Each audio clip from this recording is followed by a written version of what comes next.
for certain victory. A victory that owes much to the vital lessons learned on the Dominion playing field.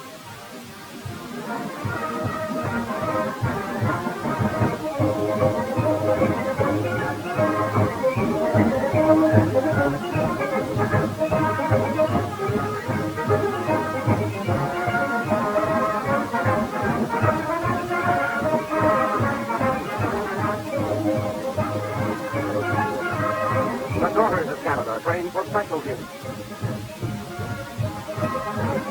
The sons of Canada train for battle, and the games of peace help prepare them for the deadlier game of war. Softball, building morale and the will to win. Tug of war, building muscle and stamina, building men, instilling the team spirit that wins greater battles. Pull, soldier, pull. Yes, plenty of pull is needed to get by here, and plenty of fight. Hold 'em, Shorty. Basketball for timing, for teamwork that scores on the playing field and pays off in victory on the battlefield. Each man must meet a set standard in tabloid sports such as these. Failure brings disgrace for himself and his team, but an outstanding accomplishment is rewarded by 2 marks instead of 1. Thousands of young Canadian fighting men acquiring through competitive sports that most potent war weapon of all, the will to win. The colonel kicks off, and the soccer play begins. One of the oldest Canadian Army sports, soccer was once played with skulls instead of a ball. Whole villages in ancient Britain competing in the mauling, grueling free-for-all. Today, the game requires fast headwork and fast footwork, helps develop hardy, hard-hitting combat troops. Boxing is another must in this rigid sports training program. The tactics of self-defense and those of offense, equally important, whether the soldier wears a boxing glove or wields a bayonet. Hard leather and cold steel. Another sport closely linked to the grim business of war. Team play is the watchword here. Even the animals pull together. Unarmed attack and defense, or judo, teaches the soldier how to disarm a sentry from behind, how to disarm a man with a pistol, making sure he won't be able to use it again. Lacrosse, Canada's national game since an Act of Parliament in 1867. Fast and thrill-packed, it derives from the old Indian game of bag-away, once played by whole tribes of red warriors. Now it is played by the fighting warriors of Canada. Cross-country races, building up rugged endurance. They're off, running over the same types of terrain they'll have to cross in combat. Running for sport today, running for war tomorrow. Preparing for action like this, where a man's stamina and ability to overcome all obstacles may well mean the difference between victory and defeat. Battle school, building initiative and backbone, teaching the soldier to fight under all kinds of conditions, hardening him for the hard tasks ahead, building muscle and nerve, and confidence in his ability to outwit and outmaneuver the enemy. Yes, these boys are learning the ropes in more ways than one. Here's a lesson in timing and balance. The idea being to keep your head on your feet and land with both intact on the other side of the obstacle. A culvert is often a handy means of approaching an objective, though it requires plenty of knee and elbow work and isn't too easy on the stomach. But the Canadian soldier must know how to wriggle out of many situations such as this, know how to crawl and squirm his way through muddy slip trenches, where keeping your temper and your sense of humor is a pretty good test of any man's disposition.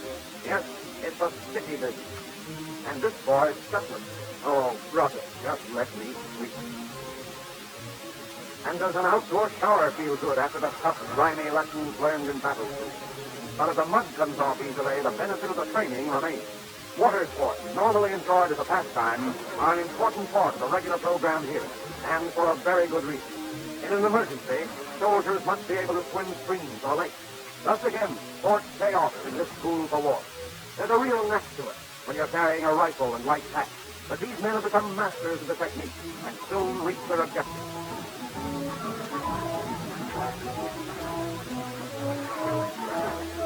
Now to cross the stretch of water with full battle equipment. The trick is to make the voyage without losing your shirt or anything else.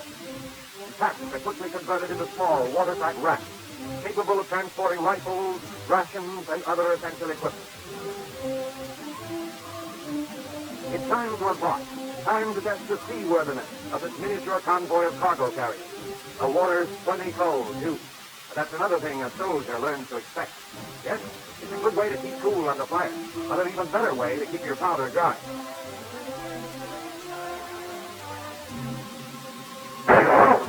The big war canoes are flying across the foaming lake. Another sport, helping to train Canadian soldiers for battle. Flashing blades and brawny manpower, combining in the drive for speed, combining in the will to win. The crews bending every effort, every ounce of muscle in the thrilling rhythm of the race. And it's all in the day's sport here. But here, it's all in the day's war. All in knowing how to power that paddle when the assault boats are driving to that first beachhead. And now it's the parachutists, marching onto the playing field for instruction. Future soldiers of the clouds, learning the vital lessons that will bring them down safely behind the enemy's lines. Jump. Sport. That's taught him how. Jump. And this time he gets the jarring shoulder to snapping shoot. Sample of what the real thing is like. He's hauled up again for another practice jump. The elevator service is practically perfect here. Down he comes.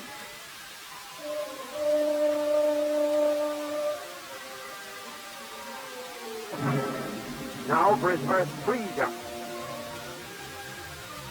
All the holds are barred for this one. Up, up, up to the very top of that skyscraping jumping tower. He'll have to depend entirely on his chute and his training.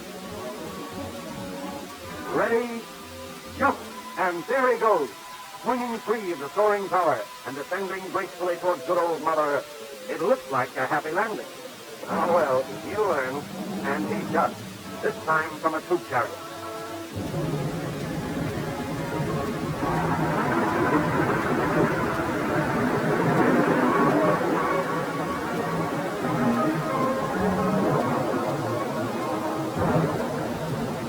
The plane is approaching the target area.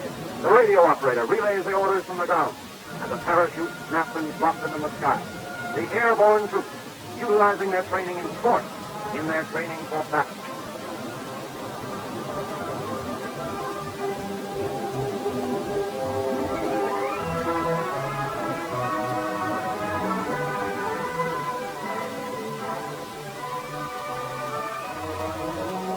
On the playing fields of today are molded the fighting men of tomorrow.